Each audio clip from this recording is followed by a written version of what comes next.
नगर परिषदेचा बिगुल वाजला असून प्रभाग क्रमांक 1 मधून राष्ट्रवादी काँग्रेस पक्ष शरदचंद्र पवार गट यांनी सुधीर सुनील कबाडे यांना अधिकृत उमेदवारी दिली आहे। गेल्या 7 वर्षांपासून सुधीर कबाडे हे प्रभागातील नागरिकांसाठी अखंडपणे काम करत असून सत्ता नसतानाही ते सर्वांच्या सुखदुःखात सहभागी राहिले।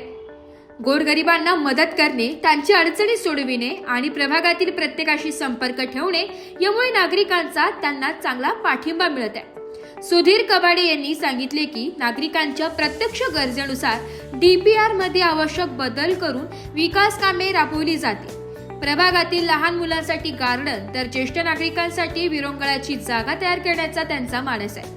आदिवासी व शेतकरी बहुल भागात दळणवळणाची साधने, चांगल्या प्रतीचे रस्ते, सार्वजनिक स्वच्छता, दिवाबत्ती व्यवस्था मजबूत करण्यावरही ते भर देणार आहे।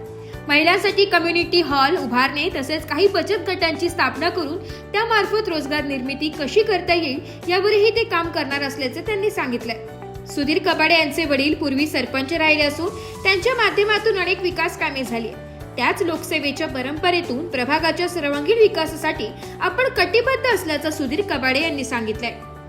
प्रभाग क्रमांक 1 साठी अधिकृत उमेदवार काय सांगा? प्रभाग क्रमांक 1 या नवीन प्रभाग रचनेनुसार तयार झालेल्या प्रभागातून मी गेल्या 7 वर्षापासून तयारी करतोय।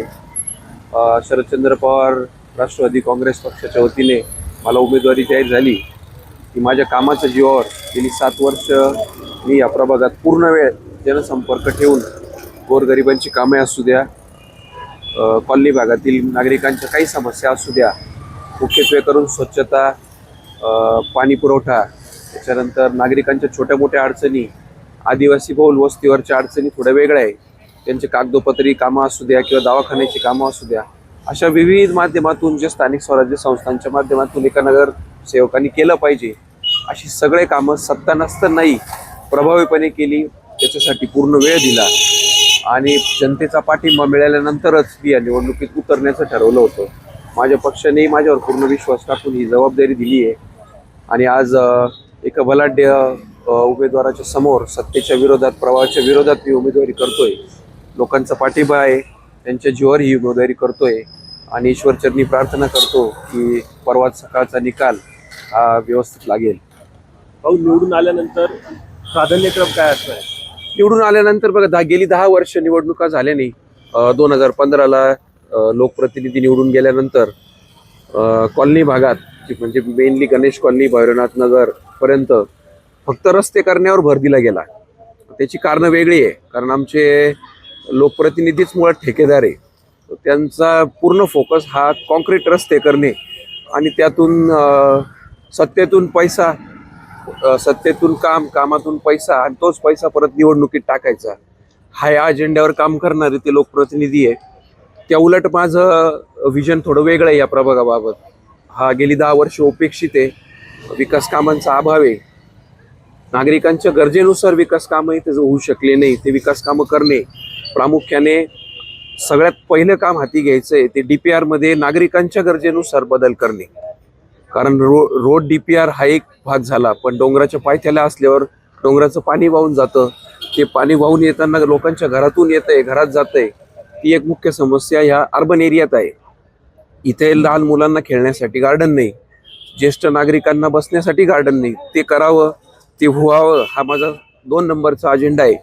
आणि जो आदिवासी बहुल एरिया आहे, शेतकरी बहुल एरिया आहे, त्या भागामध्ये दळणवळणाची माध्यमं चांगले करणे, म्हणजे चांगल्या प्रतीचे रस्ते तयार करणे, त्या भागामध्ये पाण्याच्या पाईपलाईन पोहोचवणे, सार्वजनिक स्वच्छता, पथदिवे यांची सोय करणे आणि तिथल्या नागरिकांना कागदोपत्री कामं करण्यासाठी जे नगर परिषदेचे रहिवासी दाखले असू द्या, रेशन कार्ड बद्दल असू द्या, जातीचे दाखले भेटावे असू द्या, त्यांच्यासाठी एक स्वतंत्र कार्यालय मी उभारून तिथं त्या लोकांना, अशिक्षित लोकांना मदत करावी, या प्रामुख्याने बेसिक गोष्टी माझ्या करण्याचे विचाराधीन आहेत। भाऊ, महिलांसाठी असेल किंवा युवकांसाठी आपला काय मानस असणार आहे? 100% महिला, आमच्या कॉलनीतल्या महिला धार्मिक आणि सामाजिक कार्यक्रमांमध्ये अतिशय प्रभावीपणे काम करतात, त्यांचा उत्साहही चांगला आहे। त्यांच्यासाठी एक कम्युनिटी हॉलची सोय करायचा माझा मानस आहे, एक योगा सेंटर उभं राहायचं आहे आणि सशक्तीकरणाच्या दृष्टीने काही बचत गटाची स्थापना करून त्या बचत गटामार्फत रोजगार निर्मिती कशी करता येऊ शकते यावर माझा भर असेल। कोरोना काळातील देखील कार्य आपलं उल्लेखनीय आहे, त्याबद्दल काय सांगाल? अवघड होता तो काळ. जेवढा तो अवघड पैशावाल्या लोकांसाठी होता त्याच्यापेक्षाही कठीण तो ज्या लोकांकडे पैसा नाही त्यांच्यासाठी होता. अज्ञान असल्यामुळे त्याच्याबद्दल बरेच गैरसमज होते. लोक पॅनिक व्हायचे, भीतीपोटीच भरपूर लोकांचा जीव गेला. पण त्या काळात स्वतःच्या जीवाची पर्वा न करता त्या भागातील बरेचसे पेशंट आम्ही हॉस्पिटलपर्यंत पोहोचवले. मयत झालेल्या पेशंटचे अंतिम संस्कार करण्यामध्ये ते भाग्य मला लाभलं. पांडुरंगाने त्या कामासाठी मला निवडले. ती जबाबदारी मी पार पाडली. त्यावेळेला माझी बायको प्रेग्नंट होती. एवढी मोठी रिस्क घेऊन मी ते कामं केले. पण मला असं वाटतं देव बघतोय, त्यांचा आशीर्वाद माझ्यासोबत राहीलच या निवडणुकीत, अशी अपेक्षा बाळगतो. तो काळ खरंच कठीण होता, त्यातून सर्वजण बाहेर पडलेच आणि आता परत प्रार्थना करतो की तसं काही होऊ नये परत. जाता जाता प्रभाग क्रमांक 1 मधील नागरिकांना काय आवाहन करा?